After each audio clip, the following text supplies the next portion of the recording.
салом алайкум дӯстони азиз, рӯзи ҳамагӣ ба хайру шодӣ бошад. Тамоми азизони дилу дидае ки дар канали мо обуна шуданд ва моро тамошо карда истоданд, ҳаматонро хушомадед мегӯем.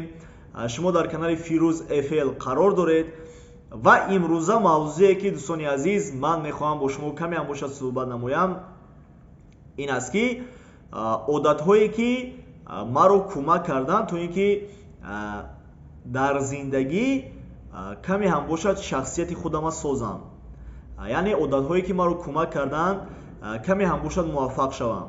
Ва ин кадом одатҳо аст дӯстони азиз, ман мехоҳам барои шумо гап занам, ҳамин хел ки шуморо ҳам фаҳмед ки ҳеҷ чиз дар зиндагӣ ҳамин хел просто так ба одам дода намешавад. Шумо бояд ки определёни корҳоро донед, определёни корҳоро анҷом диҳед, то ин ки шумо ба ҳамон чизе ки лозим аст дода шавад.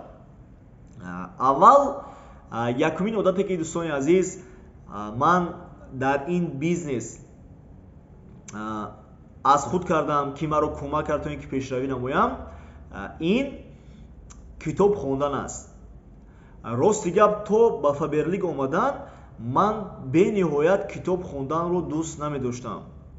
Масалан, ман мактабда ҳамин хел феъл доштам ки ҳама баҳом 5 буд, лекин дарсома чӣ хел тайёр мекардам? Дарсома пеша ҳамун занг мешавад ку 5 дақиқа занг мешавад, ҳамун мавзӯъро мехондам, мебаромадам, ҷавоб медодам. Ин хел гӯед ки мисол ман китоб хонам, китоби бадеӣ хонам, ё ин ки ягон намуд китоб хонам ки маро ёрдам кунад, не, ин хел набуд. Китоб хонданро ман сар кардам дар Фаберлик ва шукри худо ҳамин аввалда бениҳоят қин буд. Аввалда вақте китоб мехондам, бениҳоят барои ман ҳар рӯз китоб хондан душвор буд. Ва ман ҳамин хел кӯшиш кардам ки худамро маҷбур кунам ки ҳамин чизба одат кунам ва ҳозир шукри худо ҳамин хел шудааст ки ман дигар агар ягон рӯзе ки китоб нахонам, ҳамон рӯз барои ман бадтарин рӯз аст. Бениҳоят ман худама нороҳат ҳис мекунам. Барои чӣ? Барои он ки ҳамин чиз аллакай манда одат шудагӣ. Ва шумодам дӯстони азиз дар кор аст ки аввалин дараҷа китоб хонед. Чӣ хел китоб хондан дар кор барои пешравӣ кардан дар ин бизнес? Аввалин дараҷа китобҳое хонед ки осонфаҳм бошад. Як бораи хеле китобҳои қина ҳеҷ кас намефаҳмад. Китобҳое хонед ки осонфаҳм бошад, оиди бизнес бошад ва оиди саморазвития. Ва дуюм одате ки ман дар худ ҷой кардам дӯстони азиз, ин буд ки ман дар омӯзишҳои шахсҳои муваффақ бисёртар иштирок кардам. ҳамин дар куҷое ки омӯзиш мешуд, ягон чорабинӣ мешуд, ман доим иштирок мекардам, доим барои худ як чиз мегирифтам, доим ба худам блокнот доштам ва менавиштам. Ва ҳамин хел буд ки ман доим ҳамин хел орзу мекардам ки шояд рӯзе шавад ки марам барои ягон кас омӯзиш гузаронам, марам нафҳам барои ягон кас си дигар расонам. Ва шукри худо ҳамин хел ҳам шуд, бениҳоят омӯзишҳои зиёд гузарондесем. Барои чӣ ман ин гапа гуфтам ки ман дар омӯзишҳо иштирок кардам? Барои он ки дар омӯзишҳо иштирок кардан маро ёрдам карданд ки ман фикрониама, яъне мишленима иваз кунам. Мишленима аз фикроние ки камбағалона аст ба фикронии шахси муваффақ мубаддал созам. Шахсони муваффақ гап мезананд ки пеш аз он ки киссаи шумо пур аз пул шавад, аввал майнаи шумо дар пул ҷойгир мешавад. Чӣ қадаре ки пул дар сари шумо аст, ана ҳамон қадар пул дар ҷайби шумо аст. Барои ҳамин ман ҳамин чиза фаҳмидам ва дарк кардам ки то он даме ки ман фикронима иваз накунам, ман ҳеҷ вақт пешравӣ карда наметавонам. Ва сар кардам китоб хондану дар ҷамъоматҳо иштирок кардан. Ман ду намуд дар омӯзишҳо иштирок мекардам, ай пеш мерафтам ва боз дар YouTube бисёр ҳамин хел видеои шахсони муваффақа, омӯзишҳои шахсони муваффақа ман тамошо мекардам ва боз дар омӯзишҳои пулакӣ рафта иштирок мекардем. Ҳама тарафа, ҳам омӯзишҳое ки дар бизнес моро ёрдам кунад ва ҳам омӯзишҳое ки дар зиндагӣ моро ёрдам кунад то ин ки пешравӣ намоем. Ва сеюм одате ки дӯстони азиз ман мехоҳам барои шумо тавсия диҳам ва ман ҳамин одата дар худам ҷой кардам, ин аст ки ман сабр кардан ёд гирифтам. Агар аҳамият дода бошед, бисёре аз одамон вақте ки бизнеса сар мекунанд ва ё бениҳоят чихеланд, ҳадаҳанд, тез мехоҳанд ки ягон чиз ба даст биёранд, тез мехоҳанд ки натиҷа шавад, тез мехоҳанд ки ягон результати хуб гиранд, пул гиранд. Аммо бизнес да Фаберлик мара ёрдам кард ки дар инҷа ман фикрронима иваз кунаму сабр кардана ёд гирам. Барои чӣ? Барои он ки дар инҷа вақте ки шумо меҳнат мекунед, ҳаракат мекунед, агар ки сабр надошта бошед, ин меҳнату ҳаракати шумо ҳичи аст. Барои чӣ? Барои ки то результат омада нашояд ки як қадами дигар дар шумо монда бошад, аммо шумо сабр надоред, аз кор даст мекашед ва анамун натиҷатонда расида наметонед. Барои ҳамин дӯстони азиз, сабр карданам бениҳоят мада кӯмак карданд. Якта мисол мебиёрам аз зиндагии худам, то ин ки барои шумо фаҳмотар шавад. Вақте ки ман ин YouTube канала кушодам ва пеш бурданша сар кардам, ози агар ҳамин хел гӯям бовар намекунед, 9 моҳ падрияд дар давоми 3 рӯз пас якта видео ман мепартофтам. Яъне дар давоми як моҳ ман 10та видео мепартофтам. Дар 9 моҳ ман дар каналам 90та видео партофтам. Ҳамин 90та видеое ки ман партофтам, 100та подписчик фақат ҷамъ кардам. Тамом 100та подписчик дар 9 моҳ. Агар ягон одами дига мешид, мегуфт ки дафришка и кори намешидани, и қадар ман меҳнат кардесам, и результат надодесай, дар 9 моҳ ман 3 рӯз пас видео карда партофтесам, и азоб мада чӣ дар корай? Лекин ман амин сирра фаҳмидам ки агар сабр дошта бошӣ ва амин кора анҷом додан гирӣ, натиҷа ҳатман мешавад. Ва баъд аз 9 моҳ, дар давоми 2-3 моҳ канали ман теза аз 1000 подписчик зиёд шуд, теза пешравӣ шуд, теза просмотрош зиёд шуд.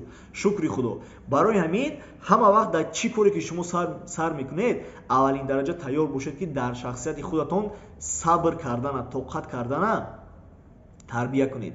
Бе ин намешавад, дӯстони азиз. Ва боз як одати муҳими дигаре ки барои ман ёрдам кард то ин ки дар ин бизнес пешравӣ кунам, дар зиндагӣ пешравӣ кунам, ин дисциплина буд, яъне доимият буд. Чӣ хел? Ман яъне дисциплина чӣ маъне дорад? Ин анҷом додани корҳое ки шумо ҳамун корҳоро намехоҳед анҷом диҳед. Танбалиятон мебиёяд, мегӯед ки баъд мекунам, анамин хел. Лекин ман дар худам ҳамин хел дисциплинаро тарбия кардам ки ман гуфтам ки Фирӯз, ту агар ҳамин корҳоро ҳар рӯз доим анҷом натиҳӣ, ту дар результат намешавад. Барои чӣ? Барои он ки ман дар ҷавоматҳо, дар омӯзишҳо ҳамин хел хонда будам, дида будам ки агар ки доимият надошта бошӣ, якрӯза амали ту ягон фоида намерасонад. Лекин агар ҳамин якрӯза амали кӯче ки ту доим бошад, масалан муддати 1 сол бошад, ин дар давоми 1 сол барои ту бениҳоят натиҷаи калон медиҳад. Ва ана ҳамин дисциплинаро, доимиятро ман дар шахсияти худам, интизомро дар шахсияти худам кӯшиш кардам ки тарбия диҳам. Ва ҳамин хел шукри Худо оҳиста дар бизнеси ман пешравӣ шудан гирифт. Ва боз як одати дигарро ки ман мехоҳам барои шумо қайд кунам, гап занам, ин аст ки бисёри одамон морам ҳамин хел гап мезадем ки дар ин бизнес барое ки пешравӣ кунӣ, туда дар коре ки коммуникатсия дошта бошӣ. Ва бисёртар мо ҳамин хел фикр мекардем ки коммуникатсия ин суҳбат кардан, забон ёфтан бо ҳамон шахсияте аст ки шумо ба бизнес даъват мекунед ё ин ки шумо бо вай ҳамкорӣ мекунед. Ва ман як чиза дарк кардам ки ва дар як китоб ҳамин хел хондам ки коммуникатсия это умение слышать людей. Яъне коммуникатсия ин он нест ки мо бисёр гап занем. Коммуникатсия ин аст ки мо шумо бояд ки бисёр гӯш карданам омӯзем. Яъне шунавидана, қабул кардана омӯзем. Масалан, баъзе одаморо даъват мекунем бизнесда, вай одамо гап мезанем, мефаҳмонем, лекин вай да чизе ки мо фаҳмондесем дар кор нест. Вай да аввалин дараҷа шахсияти дар кор аст ки вая фаҳмад, вая гӯш кунад ки вай чӣ дар дорад, чӣ нуқта дорад, чӣ мехоҳад аз зиндагӣ, чӣ мақсад дорад. Ва як чизе ки моро дигар ҳамин муваффақиятмон дур мекунад дар ин бизнес, ин аст ки мо мардума гӯш кардан намехоҳем. Мо фақат мехоҳем ки чтоб ки мардум моро гӯш кунад. ҳамин хел. Барои ҳамин агар шумо хоҳед ки пешравӣ кунед дар ин бизнес, боз ҳамин як одати дигар ман дар худам тарбия кардам, ҳамин аст ки аввалин дараҷа пеш аз он ки ягон чиз мефаҳмонед одам ба, аввал вая гӯш кунед. барои чӣ вай ҳамин бизнеса интихоб кард, барои чӣ вай мехоҳад ки дар ин бизнес пешравӣ кунад, чӣ мақсад дорад, чӣ ният дорад, оянда кӣ мехоҳад шудан, ана михел. ва аз ҳама одати охирин ва одати муҳимтарине ки дар ин бизнес ман дар худам тарбия кардам ва фаҳмидам ки ҳамин одат маро ёрдам кард, ин аст ки мо шумо бояд ки дар дигар мардум, дар одамои командамон ё ин ки одамои ғайри командаи мо аст, служид кардана омӯзем, яъне хизмат расондана омӯзем. Чӣ хел служид кардан дар кор? И хел не ки ози ма тада мефаҳмонам, пага одаи мара насавни китоб бифаҳмона. Леки ози ма тада мефаҳмонам, трам одамои мара бифаҳмон. И хел не. Мо бояд ки сидқан одамода хизмат расонӣ кунем бе ягон вознаграждение, яъне ягон чи дар ивазаш талаб накунему, интизорам набошем. вақте ки мо ҳам хел сидқан шахсияти худамон барои хизмат кардани мардум мебахшем, барои иваз кардани зиндагии онҳо мебахшем, худованд ҳамин хел мекунад ки дар зиндагии мо, дар бизнеси мо, дар муносибати мо ҳама тараф баракат дохил шудан мегирад ва пешравӣ ҳамин хел мешавад ки шумо худатон намефаҳмед ки чӣ хел пешравӣ шуда истодааст. ана ҳамин хел барои ҳамин дӯстони азиз, искрина хизмат расондан дар мардума омӯзед бе ягон вознаграждение. ва одамое ҳаст ки дар бизнес дар асабои шумо мерасанд, мисол қадри шумо хуб муомила намекунанд, шуморо мисол пас мезананд, ай пишти шумо гап мезананд, ҳамин хел одатҳои бад доранд, мисол шуморо қадитон муомилаи хуб намекунанд, ҳеҷ вақт нисбати ин шахсиятҳо, ҳеҷ вақт нисбати ҳамин одамо шумо бад рафтор накунед. ҳеҷ вақт шумо чӣ хеле ки ваё қати шумо муносибат мекунад, ин хел муносибат накунед. барои чӣ? барои он ки чӣ гунае ки шахсият қати шумо суҳбат мекунад, вай ки будани шуморо не, вай ки будани худша нисбати шумо нишон додиста.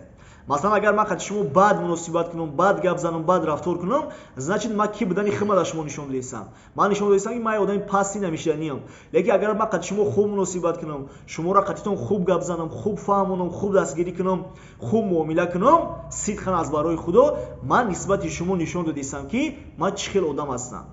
ва ин бояд ки дар шахсияти шумо ягон чиз халал нарасонад. хубам бошад, ягон чи халал нарасонад, ё ин ки бадам муносибат кардам, ягон чи бояд ки дар шумо халал нарасонад. барои чӣ? барои он ки чӣ гуна ки одамо бо шумо муносибат мекунанд, онҳо ана ҳамин хел худашон шахсият ҳастанд. ва якта матали хуб аст, мара як бор насавни ки ҳамин хел сухан гуфта буд ки вақте ки як шахс як сухани бад ё ки ягон кори бад мехоҳад ки аз пушти шумо кунад, масалан гӯем ки ҳамин як чизи бад аст, агар хел оддӣ карда гӯем як ахлот аст мегӯяд, ҳамин ахлота вақте ки як шахсият дар шумо мепартояд, ҳамон ахлота мега шумо нақапед, нарасед мега, шумо намерасед мега ҳамон ахлота, лекин дасти вай шахс аллакай пур аз амин аст, вай дар ҳамон одам мемонад душед. барои ҳамин дӯстони азиз, сидқан, содиқона имрӯз видеомон дарозтар шид, хизмат кардан мардумда омӯзед. сидқан хизмат кунед мардумда, худованд ҳатман баракаташа медиҳад. ва агар ки наворои канали мо барои шумо писанд омада бошад, агар ки ягон донишҳои мо барои шумо камеам бошад, ёрӣ расонда бошад дар бизнесон, ҳатман хоҳиш мекунам ки фикрҳои худатонро дар комментария нависед, ҳатман видеои канали моро ба дӯстонатон тавсия диҳед ва ҳатман дар канали мо подписатсия кунеду лайки шедритона фаромӯш накунед. саломат бошед, ҳаматонро дӯст медорам. раҳмат ки шумо ҳастед ки мо ҳастем. то боздид, худованд нигаҳбонатон бошаду ёру мададгоратон.